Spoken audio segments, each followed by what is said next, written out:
ওখানে বলতেছে যে আল্লাহর বোধহয় কিয়ামত আর দেওয়া লাগবে না, তার আগেই কিয়ামত আমরাই নিয়ে নেব।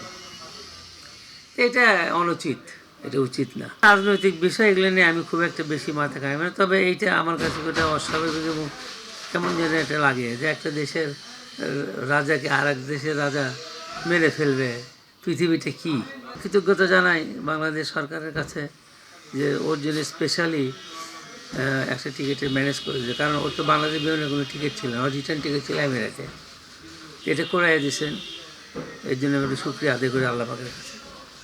এবং ওর মতন করে সবাই যেন ধীরে ধীরে সব চলে আসতে পারে এবং কোনো জোর ঝামেলা ছাড়াই। তাকে যে ঘটনাটা ঘটছিল সেটা আল্লাহ পাকের মেহরবানি, কোথায় কী হতো বোধহয় আল্লাহ ভালো জানে।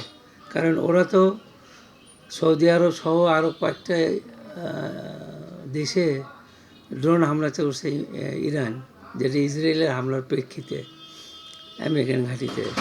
এগুলোর আবার কিছু কিছু প্রোটেকশনও হয়েছে, প্রোটেকশন হয়ে দিক চেঞ্জ হয়ে চলে গেছে, তাছাড়া দেখা যাচ্ছে যে কোনো জায়গায় পড়তেছে। এবং বুর্জ বাড়িয়া যেটা দুবাইয়ের যে বড় বিল্ডিং, তার পাশে আজকে একটা দুপুরবেলা হয়েছে এইরকম। তো তাতে এটা আমাদের একটা ভয়ের কারণ ছিল, তাছাড়া আর এমন কোনো ভয়ের কারণ ছিল না। ও গতকালকে জেদ্দা থেকে গতকালকে আসার কথা ছিল রাত্রে, জেদ্দা থেকে ও দুবাই ওদের ট্রানজিট, মাঝপথে ওরা আবার ব্যাক করে ফ্লাই নিয়ে আসছে। তারপরে সন্ধ্যা পর্যন্ত ওরা তো ওই অবস্থায় ছিল। পরবর্তীতে রাত্রে ওদেরকে এমিরেটসের যেহেতু ওরা ছিল প্যাসেঞ্জার ছিল, ওরা নিয়ে তারা হোটেলে রাখছে। আজকে সর্বশেষ খবর যেটুকু আমার জানা সেটা হলো যে বাংলাদেশ বিমান ওই এমিরেটসের বিমানে ওরা আর আসতে পারবে না, কারণ এমিরেটসের বিমান যেহেতু দুবাই হয়ে আসা, তো দুবাইয়ের ওইটা বন্ধ আছে ফ্লাইটটা। এখন বরাবর ঢাকা জেদ্দা যে বিমান আছে এইটার একটা পারমিশন আছে, তো এখান থেকে বাংলাদেশ বিমান যাবে, গেলে ওইটাতে ও রিটার্ন 10:35 রাতে সে ওইটাতে উঠতে পারে, এইরকমই একটা সম্ভাবনার কথা হয়েছে। ওখানকার হাই কমিশনার ওর সঙ্গে যোগাযোগ করে ওর একটা টিকিট ম্যানেজ করে দিয়েছে বাংলাদেশ বিমানে, এবং সেটাতে ও আল্লাহ পাক যদি সব কিছু ঠিক রাখে রাত 10:35 উঠবে এবং আগামীকালকে সকালে 8টা সাড়ে 8টার মধ্যে আসবে বলে কথা হয়েছে। না, আমরা নিজেরা কোনো সাজেস্ট করি না, বা আমাদের ওই রকম কোনো নিজেদের মনোবাঞ্ছনাও নাই যে ও রিটায়ারমেন্টের পরে কী করবে। আমার ধারণাও ক্রিকেট নিয়েই থাকবে। ক্রিকেট যে খালি খেলোয়াড়ই আছে তা তো না, ক্রিকেট মাঠের বাইরেও অনেক কাজ আছে।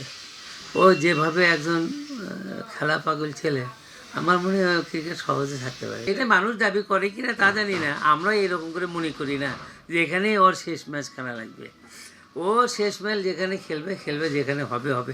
কারণ ইন্টারন্যাশনাল ম্যাচ হতো ও হয়তো যে খেলাটা শেষ খেলা খেলতেছে সেটা হচ্ছে চিটাগাংয়ের মাঠে হচ্ছে, হইতে পারে। এরকম দাবি আমরা করতেই পারি, আশা করতে। তবে আল্লাহর যেখানে লিখে রাখছে সেখানে হবে। তবে আমি একটা জিনিস চাই এই দেশের সরকারের কাছে, বগুড়ার তারেক রহমানের কাছে, আমাদের খেলার মাঠে দ্রুত ইন্টারন্যাশনাল গেমটা দিক। এবং আমি আশা করি এই 6 মাসের মধ্যে বিমানবন্দরটা ঠিক করবে। এবছরের মধ্যে কোনো ইন্টারন্যাশনাল গেম আমরা চান্দু স্টেডিয়ামে চান্দু ইন্টারন্যাশনাল গেমের ফ্লাইট লাইটের কথা বলা লাগবে না, ওই ড্রেনেজের কথা বলা লাগবে না, সব ঠিক হয়ে যাবে ইনশাআল্লাহ।